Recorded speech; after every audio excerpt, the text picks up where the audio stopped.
ओम अज्ञानतिमिरान्धस्य ज्ञानञ्जनशलाकया चक्षुरुन्मिलितमेन तस्मै श्रीगुरुवे नमः। श्रीचैतन्यमनोभीष्टं स्थापितं येन भूतले स्वयं रूपकदा मह्यं ददाति स्वपदान्तिकं। वन्देऽहं श्रीगुरुः श्रीयुतपदकमलं श्रीगुरून् वैष्णवाचं श्रीरूपं साग्रजातं सगण रघुनाथान्वितं तं सजीवं साद्वैतं सावधूतं परिजनसहितं कृष्ण चैतन्य देवम श्री राधा कृष्ण पादान श्री विशाखानप्रताश्च नित्यानंदम नमस्तुभ्यं प्रेमानंद प्रदायते कलौ कलमस्य नाशाय जानवे पतये नमः।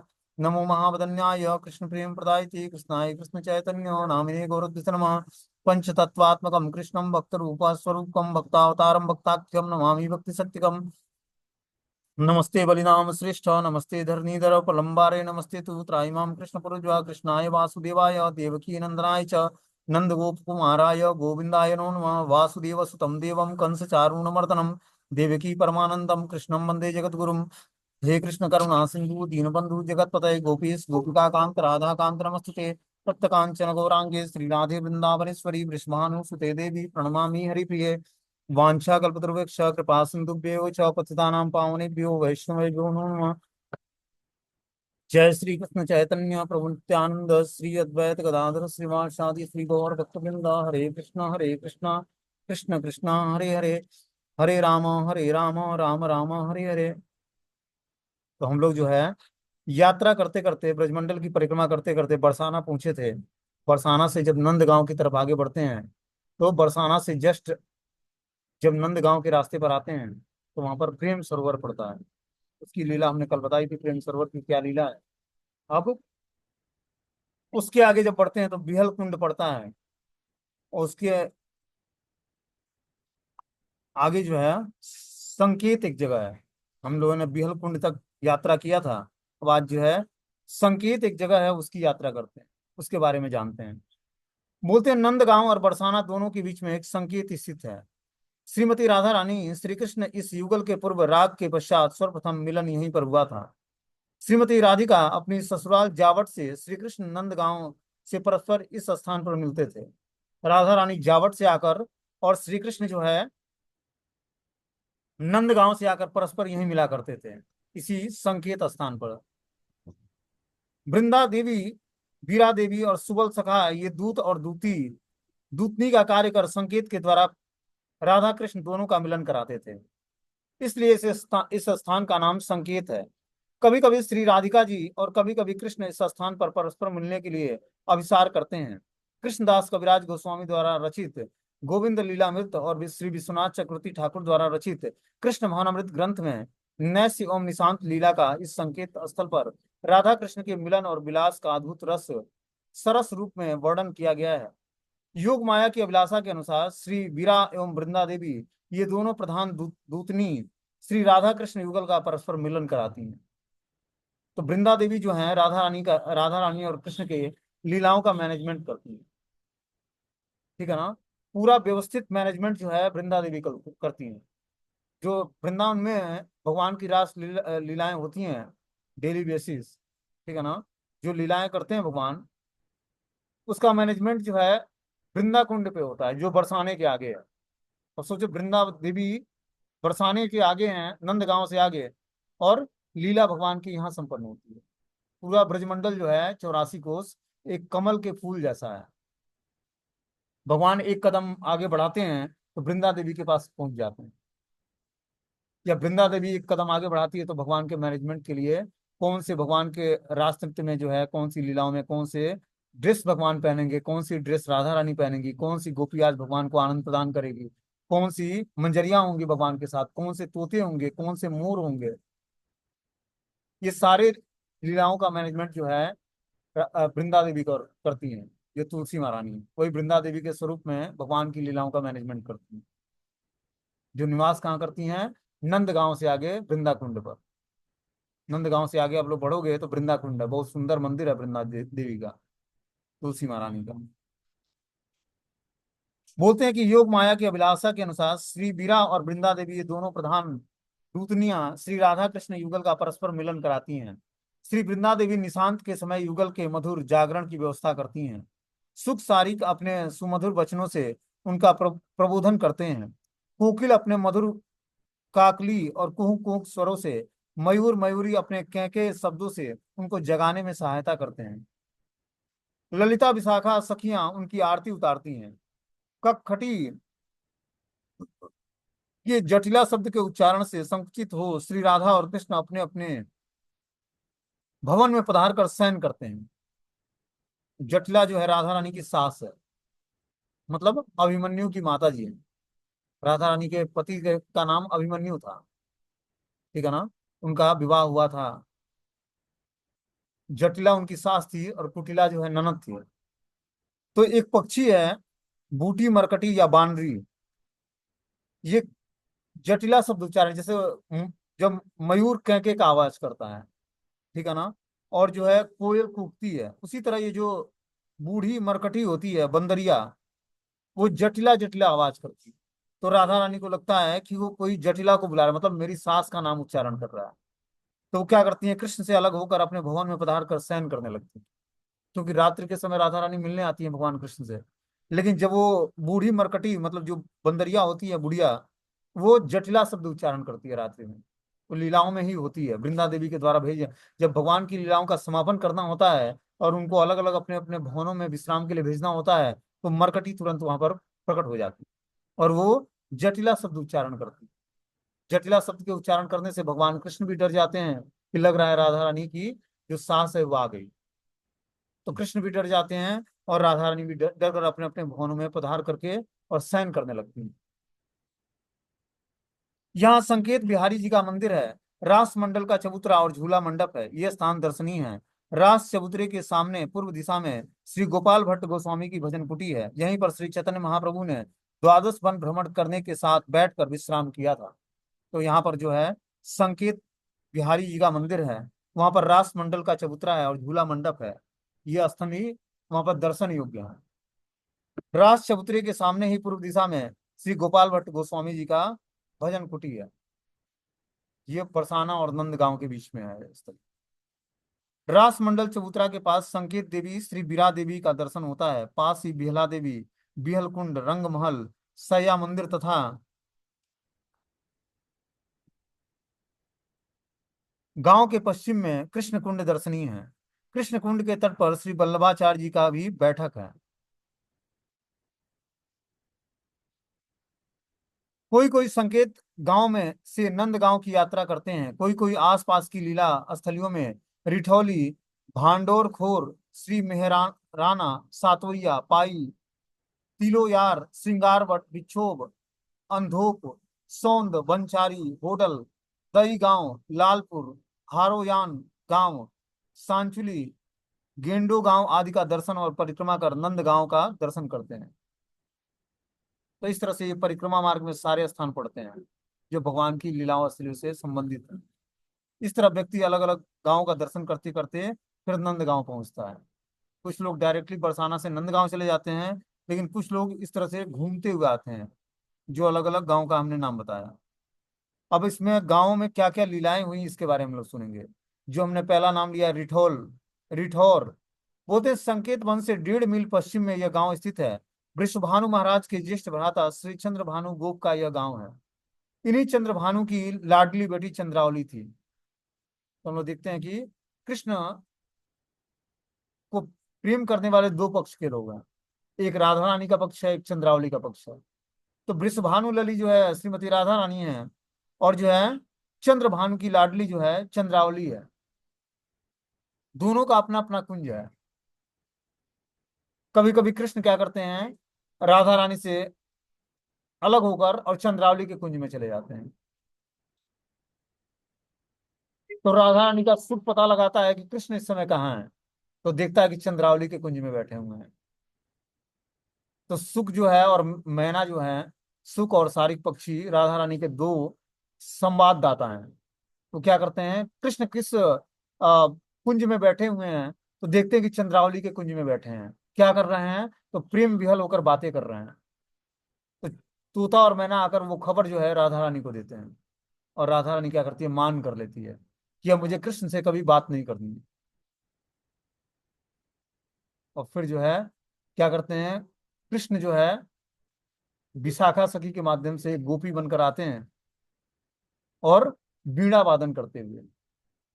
राधा रानी वीणा से बहुत ही आकर्षित होती है, उस गोपी के स्वरूप को भी देखकर आकर्षित होती है, जो कृष्ण ही गोपी के रूप धारण करके और राधा रानी को मनाने के लिए आ जाते हैं। विशाखा सखी उनको एक आइडिया बताती है कि आप गोपी वेश धारण कर लो और क्या करो, वीणा वादन करना शुरू कर दो और गीत गाना शुरू कर दो।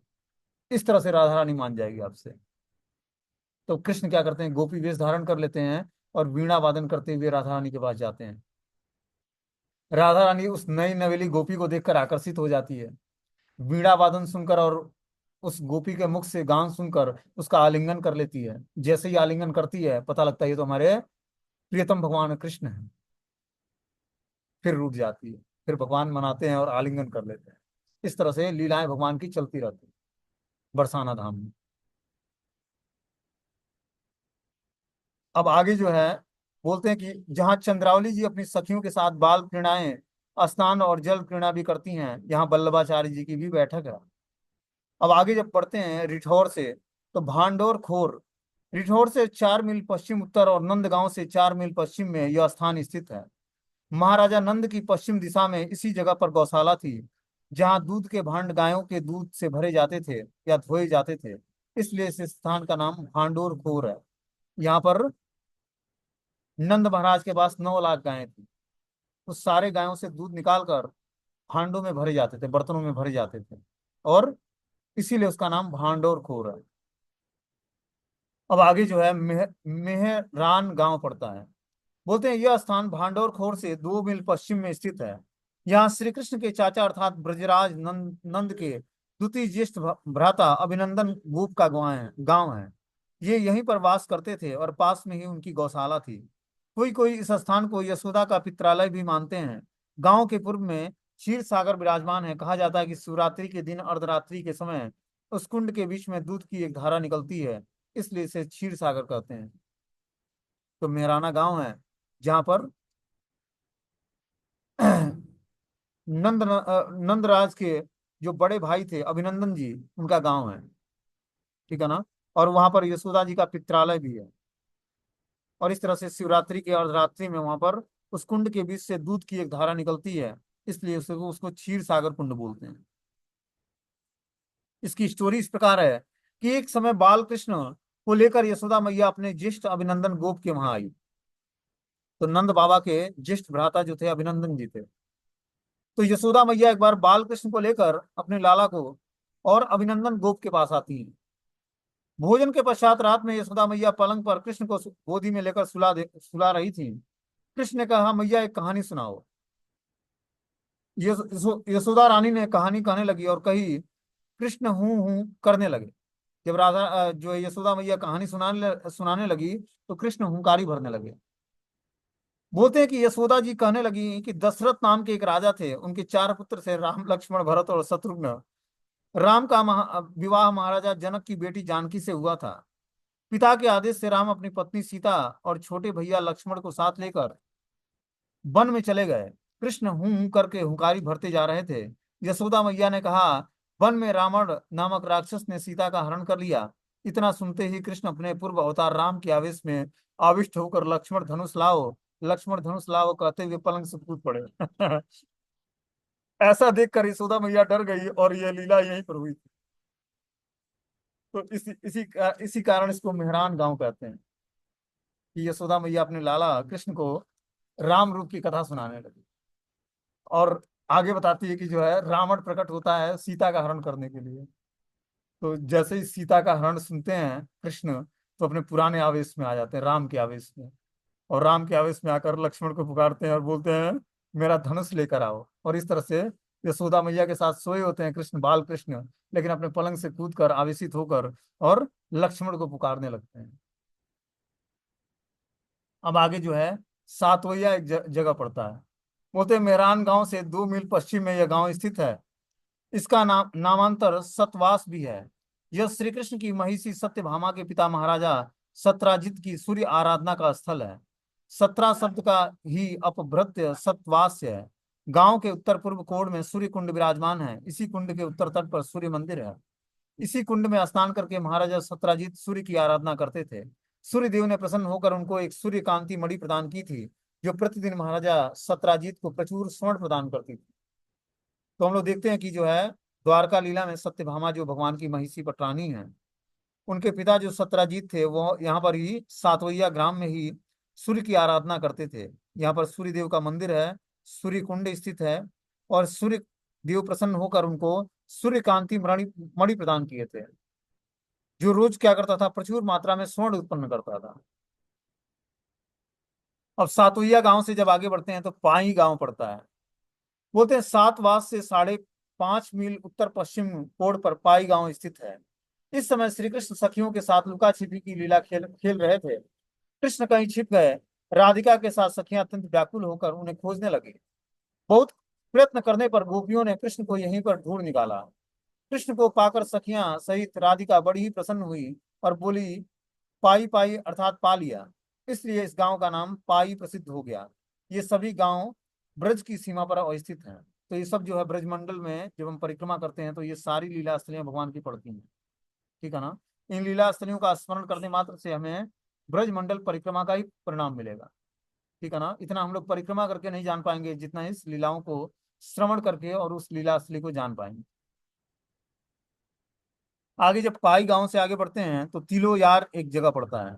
बोलते हैं कि यहाँ राधा और कृष्ण सखियों के साथ लीला विलास में इस प्रकार आविष्ट हो गए कि उन्हें भोजन पाने की तिल मात्र भी स्मरण नहीं रहा। घर लौटने की तो बात ही अलग रही। किसी प्रकार से वृंदा देवी ने इसे इन्हें घर लौटने का स्मरण दिलाया। तिल मात्र का भी समय स्मरण न रहने के कारण इस स्थान का नाम तिलोयार हुआ। इन गांव में मेव जाति के मुसलमान रहते हैं। यह गांव भी ब्रजमंडल की सीमा पर ही स्थित है। तो यहाँ पर तिलोयार गांव में भगवान राधा कृष्ण सखियों के साथ लीला विलास करते हुए ऐसे आविष्ट हो गए कि भोजन नहीं करने की भी सुध नहीं रही, और समय ही नहीं बचा कि घर लौटने की बात ही अलग है। तब जाकर वृंदा देवी क्या करती हैं, घर लौटने का स्मरण दिलाती हैं, और तिल मात्र का ही समय स्मरण न रहने के कारण इस स्थान को तिलोयार कहा जाता है। कि भगवान को तनिक भी स्मरण नहीं रहा कि मुझे घर भी जाना है और कलेवा करना है। ऐसे वो राधा रानी के प्रेम विहल में ऐसे विहल हो जाते हैं, प्रेम विलास में। अब तिलोयार से आगे जब बढ़ते हैं तो श्रृंगार बट पड़ता है। बोलते हैं तिलोयार गांव से 2 मील उत्तर में श्रृंगार बट अवस्थित है। यहाँ क्रीड़ा करते समय सखाओं ने श्री कृष्ण के अंगों में 16 श्रृंगार धारण कराए। कभी श्री कृष्ण अपने हाथों में श्री राधिका को केस संस्कार आदि 16 श्रृंगार धारण कराए थे। अब वो बट वृक्ष अंतर्ध्यान हो गया है। वह गांव आज भी श्रृंगार बट या श्रृंगार गांव के नाम से प्रसिद्ध है। यहाँ पर भगवान श्री कृष्ण को सारे सखाओं जो है 16 श्रृंगार धारण कराते हैं, इसलिए इसका नाम श्रृंगार बट है। अब श्रृंगार बट से जब आगे बढ़ते हैं तो बिछोर एक जगह पड़ता है। बोलते हैं श्रृंगार बट से 1.5 मील उत्तर पूर्व तथा कोसी से 10 मील दक्षिण पश्चिम पूर्व में एक लीला स्थली अवस्थित है। श्री कृष्ण ने यहाँ पर सखियों सहित श्रीमती राधा रानी के साथ विविध प्रकार की लीला विलास किया था। लीला विलास के पश्चात घर लौटते समय दोनों विरह विच्छेदन से कातर हो गए, इसलिए यह गांव बिछोर नाम से प्रसिद्ध है। तो यहाँ पर श्रृंगार बट से ये 1.5 मील उत्तर पूर्व और कोसी जो जगह है उससे 10 मील दक्षिण पश्चिम में यह लीला स्थली है बिछोर। श्री कृष्ण यहाँ पर सखियों के साथ श्रीमती राधा रानी के साथ विविध प्रकार की लीला विलास किया था, और विलास के पश्चात घर लौटते समय इसी स्थान पर दोनों जो है विरह विच्छेदन से कातर हो गए, मतलब रोने लगे, और फिर जो है इसलिए इस गांव का नाम बिछोर पड़ा। अब बिछोर से 2 मील उत्तर पश्चिम तथा श्रृंगारबट से 3 मील उत्तर में स्थित एक गांव है। जो गांव ब्रज की सीमा पर स्थित है उसको अंधोप बोलते हैं। आगे जो है अंधोप से 4 मील उत्तर पूर्व में यह गांव स्थित है सौंद। यह नंद महाराज के छोटे भाई सनंद का गांव था। वे यहीं वास करते थे। ये कृष्ण को अत्यंत प्यार करते थे। कभी कभी कृष्ण को अपने पास भी बुलाकर इन्हें स्नान करना, वेश रचना आदि के उपरांत अपने साथ बैठाकर स्वादिष्ट द्रव्यों का भोजन कराते थे। तो ये सनंद जी सूंद गांव में रहते थे, जो भगवान के चाचा थे। यहाँ भी भगवान कृष्ण को कभी बुलाते, ये उनको बुलाकर स्नान कराते, उनकी उनको वेश मतलब कपड़े बदलते, उनको अपने साथ बैठाकर स्वादिष्ट द्रव्यों का भोजन कराते। अब जब सोन से आगे बढ़ते हैं तो बनचारी एक जगह पड़ता है। यह स्थान सोन से 2 मील उत्तर पूर्व में मथुरा दिल्ली राजमार्ग पर स्थित है। यह भी ब्रज की सीमा पर स्थित है। यहाँ दाऊ जी भगवान बलराम जी का मंदिर स्थित है जो दर्शनीय है। अब बनचरी से आगे बढ़ते हैं तो होडल एक जगह पड़ता है। बोलते हैं बनचरी से 4 मील दक्षिण पूर्व दिल्ली मथुरा राजमार्ग पर यह स्थान अवस्थित है। गांव के पास ही पांडव वन है। पांडव ने वनवास के समय यहाँ निवास किया था। पास में ही पांडव कुंड है जहाँ वे लोग स्नान और जलपान करते हैं। होडल से दक्षिण पश्चिम 1 मील दूरी पर कुंजर वन है जहाँ कृष्ण सखियों के साथ कुंजों में नाना प्रकार की क्रीड़ाएं करती थी। कभी कभी बहुत सी सखियां मिलकर कुंजर बन जाती और श्री कृष्ण उनके ऊपर चढ़कर बैठ जाते। इसी क्रीड़ा के कारण इस स्थली का लीला स्थली का नाम कुंजर वन पड़ गया।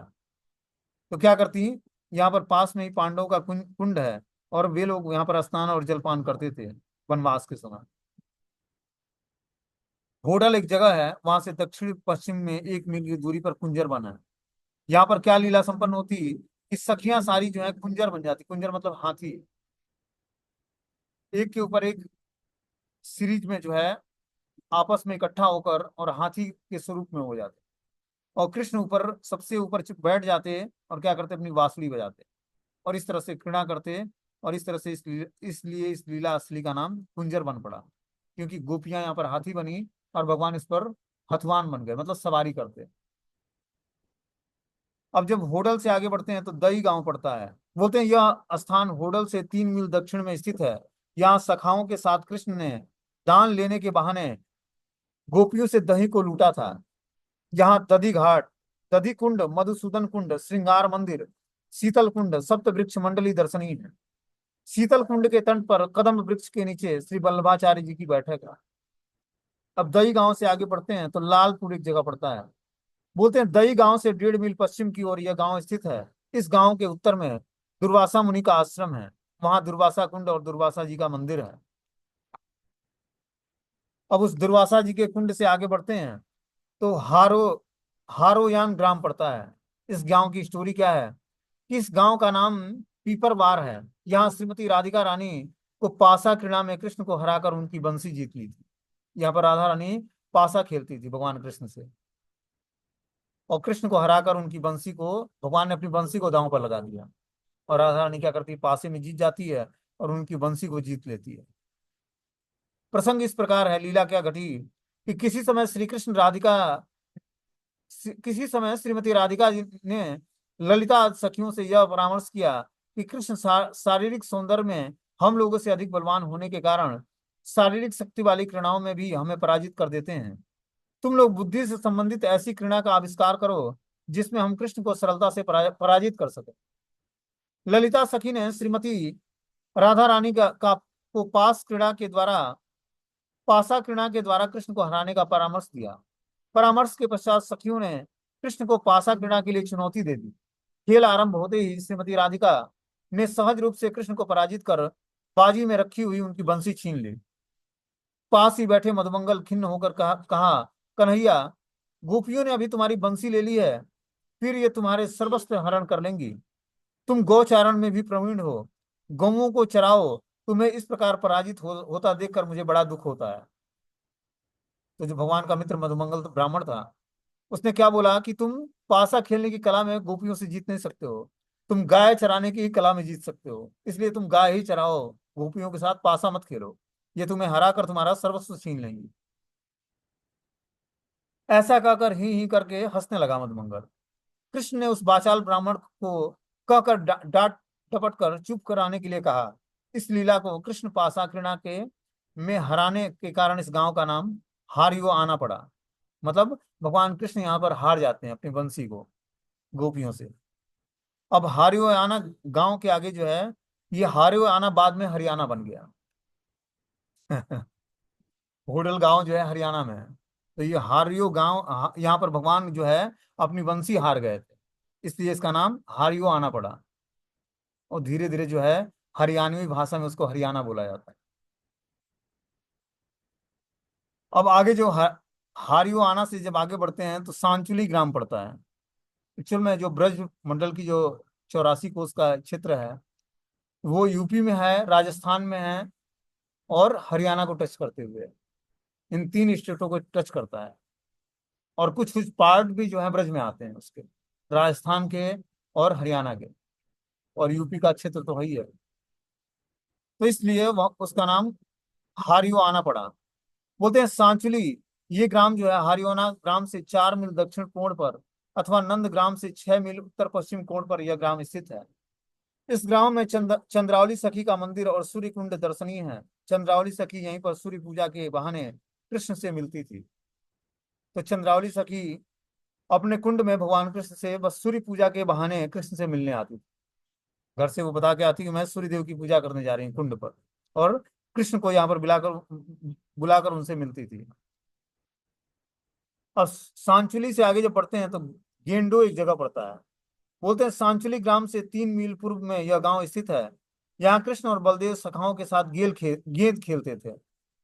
इस गांव में 7 कुंड हैं। उत्तर में गेंद कुंड श्री बलराम के खड़े होने का स्थान, गांव के ईशान कोण में उत्तर पूर्व में गेलखोर कृष्ण के गेंद खोर और कृष्ण के खड़े होने का स्थान गांव के पूर्व में गेधर वन, दक्षिण में बेल वन कुंड, दक्षिण पश्चिम में गोपी कुंड, पश्चिम में जलभर कुंड तथा वायु कुंड पर बिहार कुंड स्थित है।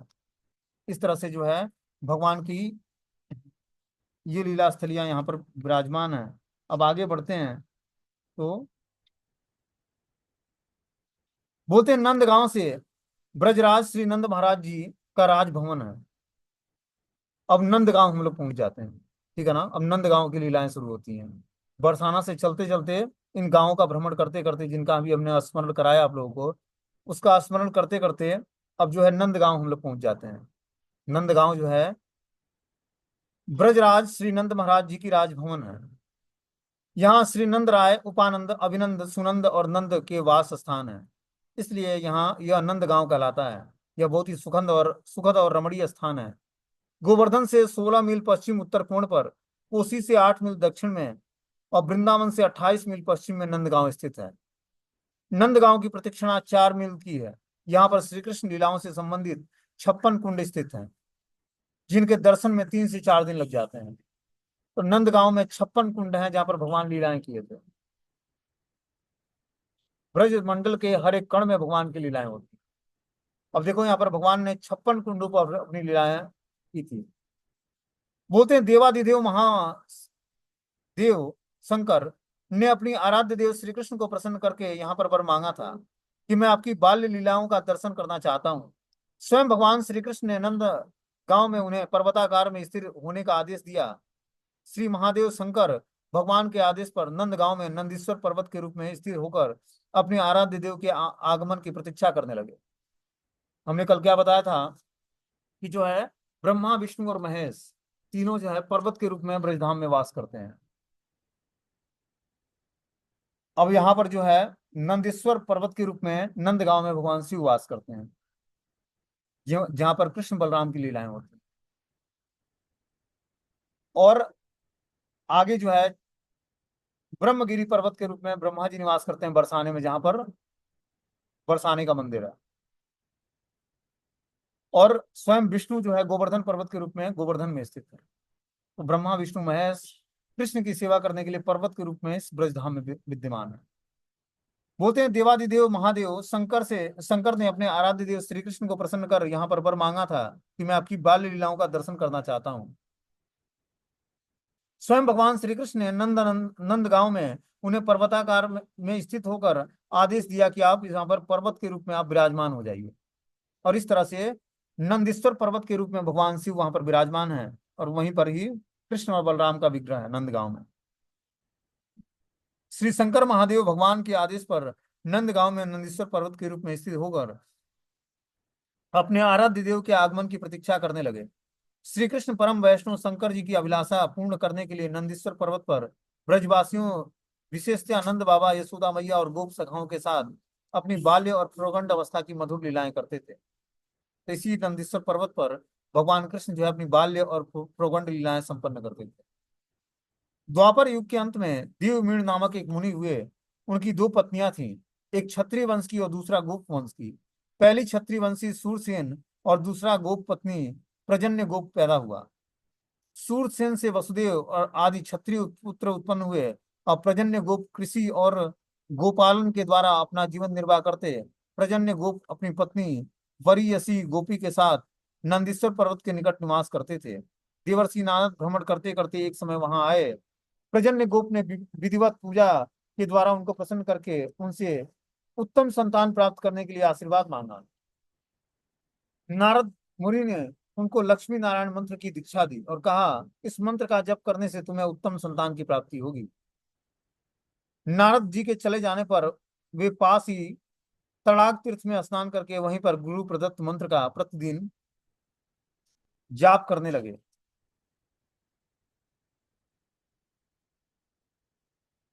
एक समय मंत्र जप करते समय आकाशवाणी हुई कि हे प्रजन्य, तुमने एकांतिक रूप से मेरी आराधना की है। तुम परम सौभाग्यवान हो।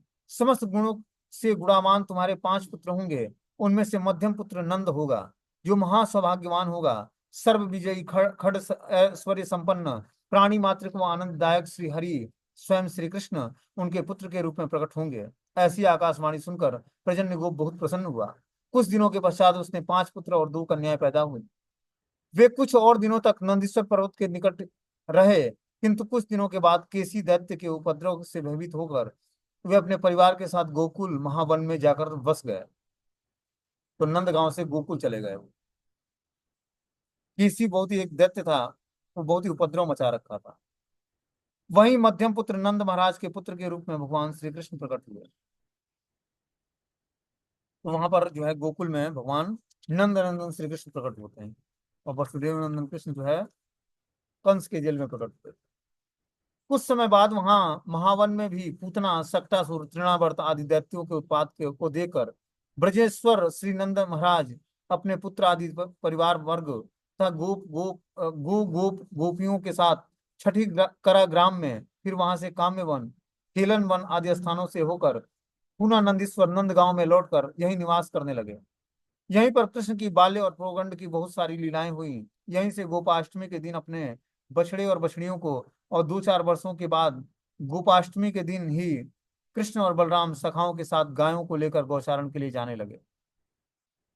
तो जब असुरों का आतंक बढ़ा, पूतना, सक्टासुर और तृणावर्त का, तो भगवान जो है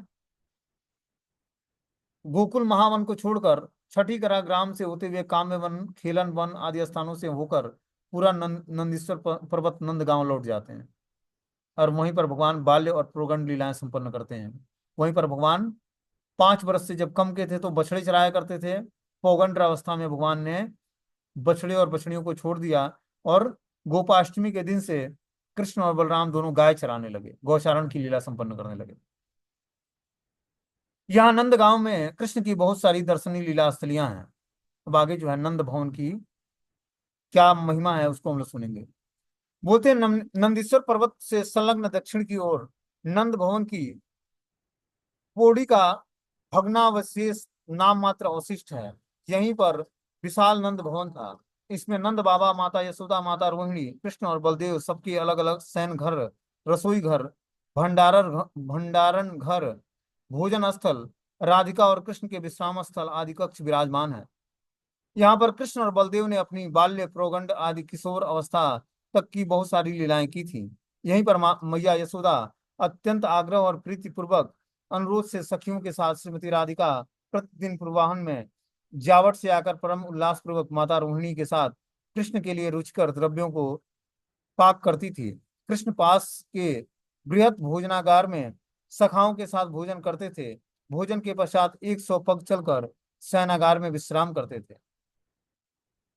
तो इस तरह से नंद भवन जो है नंद महाराज का भवन था, और यहाँ पर कृष्ण निवास करके अपने पिता के भवन में ही विलास पूर्वक भोजन करते और क्या करते, विश्राम करते थे।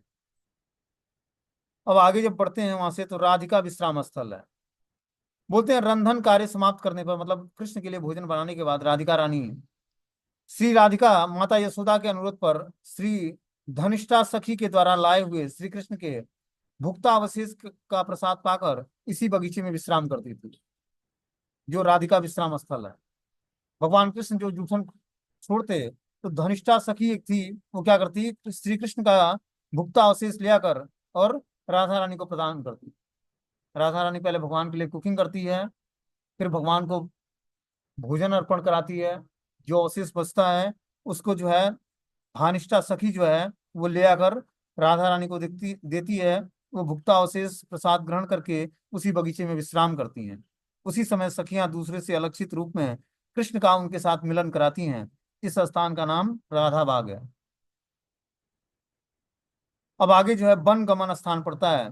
बोलते हैं माता यशोदा राम और कृष्ण का प्रतिदिन नाम रूप से श्रृंगार कर उनके गौचारण के लिए तैयार करती थी तथा व्याकुल चित्त से सखाओं के साथ गौचारण के लिए विदा करती थी। तो ये वन गमन स्थान है, यहीं से भगवान जो है वन में गमन करते थे गैया चराने के लिए।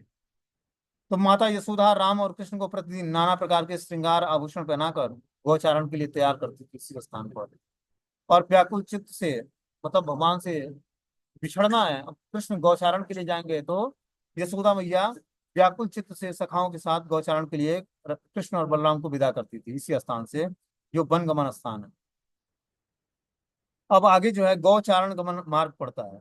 बोलते हैं सखाओं के साथ नटवर राम और कृष्ण गौचारण के लिए इसी मार्ग से होकर निकलते थे।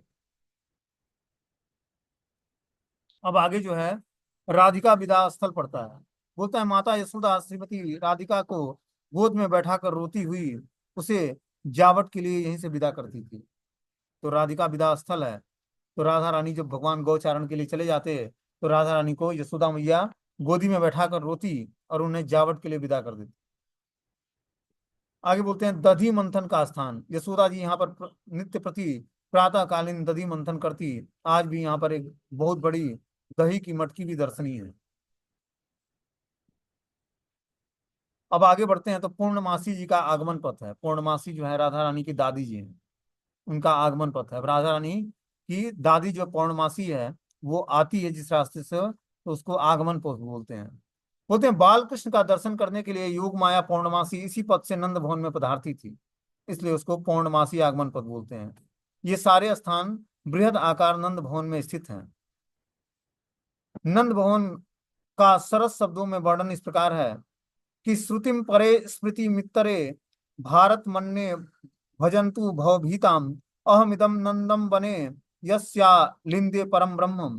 भव सागर से भयभीत कोई श्रुति का, कोई स्मृति का और कोई भले ही महाभारत का भजन करता हो तो वह वैसा करे, परंतु मैं नंद महाराज की अहरनिश वंदना करता हूँ जिनके आंगन में परम ब्रह्म घुटनों से इधर उधर चलते थे।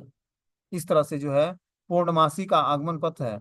और ये सारी जो है लीला स्थली जो है नंद भवन में पधारने के स्थान, ये सब जो है नंद भवन के आसपास ही स्थित है। ठीक है ना। अब आगे जो है नंद कुंड के बारे में हम लोग कल सुनेंगे।